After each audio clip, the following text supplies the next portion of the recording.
ପାଖକୁ ଆସ ବାବା ଗଛଟା ଧରିଲେ ଗଛଟା ଏକା ଏକା ମୁଁ ରଖି ସାଙ୍ଗ ହେଇଛୁ ତମେ ଅଳ୍ପ ଧର ସେ ଧର ହଁ ଆଜ୍ଞା ଆପଣ ନାଁଟା କ'ଣ କହିବେ?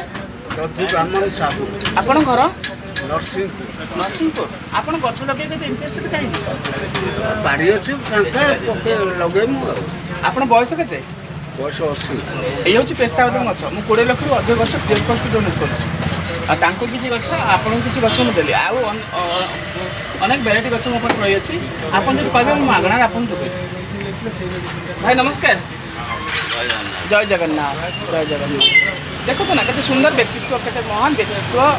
ଦେଖନ୍ତୁ ସେ କେମିତି ଗଛ ଲଗେଇବାକୁ ଇଣ୍ଟରେଷ୍ଟେଡ୍। ଗଛ ବୃକ୍ଷ ହିଁ ଆବଶ୍ୟକତା ଅଛି। ଆୟୁଷ ତଳୁଛି ବୃକ୍ଷ ପରିବେଶ ପାଇଁ ଆବଶ୍ୟକତା ଅଛି। ମୋ ପରିବେଶ କିଛି ଅଛି ଆମ ଘର ଖାନୁଆଳ। ଯେତେ ଗଛ ଚାହିଁବେ ମୁଁ ଆପଣଙ୍କୁ ଫ୍ରି ଅଫ୍ କଷ୍ଟରେ ଯୋଗାଇଦେବି। 20 ଲକ୍ଷରୁ ଉର୍ଦ୍ଧ୍ୱ ଗଛ ମୁଁ ଫ୍ରି ଅଫ୍ କଷ୍ଟରେ ଡୋନେଟ୍ କରୁଛି। ଏ ଗଣମାଧ୍ୟମ ଆପଣଙ୍କ ଗଣମାଧ୍ୟମ ଚଳଚଞ୍ଚଳ ଅଛି ଧର୍ମଶାଳାରେ ଖବର ପଢ଼ୁଛନ୍ତି ସନ୍ତୋଷ କୁମାର ଓଝା ଧର୍ମଶାଳା ଯାଜପୁର। ପ୍ରଣାମ ଜୟ ଜଗନ୍ନାଥ ଜୟ ଶ୍ରୀ ଜଗନ୍ନାଥ। କେତେ ସୁନ୍ଦର ବ୍ୟକ୍ତିତ୍ୱ କେତେ ମହାନ ବ୍ୟକ୍ତିତ୍ୱ ଧର୍ମଶାଳାରେ ଅଛନ୍ତି ଯିଏକି ସାମ୍ବାଦିକମାନଙ୍କୁ ଭଲ ପାଆନ୍ତି। ଆଉ ଅନେକ କଥା ଉଠେ କାଲି କୋରେଇରେ ବା ବିଗତ ଦିନରେ ବା ଅନେକ ଜାଗାରେ ସାମ୍ବାଦିକମାନଙ୍କୁ ମାଡ଼ ମାରୁଛନ୍ତି। ସାମ୍ବାଦିକମାନଙ୍କୁ ହଇରାଣ ହରକତ କରୁଛନ୍ତି। ସାମ୍ବାଦିକମାନଙ୍କୁ ଏପରି କାର୍ଯ୍ୟ କରୁଛନ୍ତି ଯାହାକି ନିନ୍ଦନୀୟ ଅଟେ। ଯାହାକୁ ଆପଣ ଦେଖିଥିବେ କାଲି ସୋସିଆଲ ମିଡ଼ିଆରେ ଫୋକସ୍ ଟିଭିର ଏକ ପ୍ରତିନିଧିକି ଯୁବ ପ୍ରତିନିଧିକି ଆଟାକ୍ କରାଯାଇଛି। ସେ ମେଡ଼ିକାଲରେ ଅଛନ୍ତି। ଧର୍ମଶାଳାର ପୂର୍ବତନ ଆଇସି ବର୍ତ୍ତମାନ ଷ୍ଟାଣ୍ଡିଂ ଆଇସି କୋରେଇ ସେ ତାଙ୍କୁ ମେଡ଼ିକାଲ ନେଇଛନ୍ତି ଯାହାକୁ ଗଣମାଧ୍ୟମରେ ପ୍ରକାଶିତ ହୋଇସାରିଛି। ଏ କଥାକୁ ଦୃଢ଼ ନିନ୍ଦା କରୁଛି ମୁଁ ସାମ୍ବାଦିକ ଅଛି ସାମାଜିକ ଗଣମାଧ୍ୟମ ପ୍ରଚାର କରୁଛି।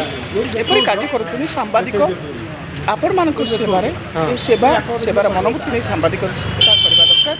ସାମ୍ବାଦିକ କରପ୍ଟେଡ୍ ହେବା ଆବଶ୍ୟକତା ନାହିଁ ସଚ୍ଚୋଟ ହେବା ଦରକାର। ଏ ଗଣମାଧ୍ୟମ ଆପଣଙ୍କ ଗଣମାଧ୍ୟମ ଚଳଚଞ୍ଚଳ ଅଛି ଧର୍ମଶାଳାରେ ଖବର ପଢ଼ୁଛନ୍ତି ସନ୍ତୋଷ କୁମାର ଓଝା।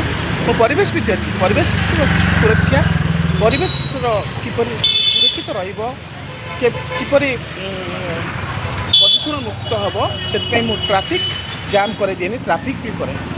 ଖବର ପଢ଼ୁଛନ୍ତି ସନ୍ତୋଷ କୁମାର ଓଝା ଶାନ୍ତି ବଜାର ସଂଗ୍ରାମ ସମିତି ଅଫିସ୍ ପାଖରେ ଖବର ପଢ଼ୁଛନ୍ତି ସନ୍ତୋଷ କୁମାର ଓଝା ଧର୍ମଶାଳା ଯାଜପୁର।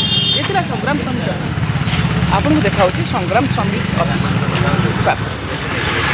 ପ୍ରଣାମ ଜୟ ଜଗନ୍ନାଥ।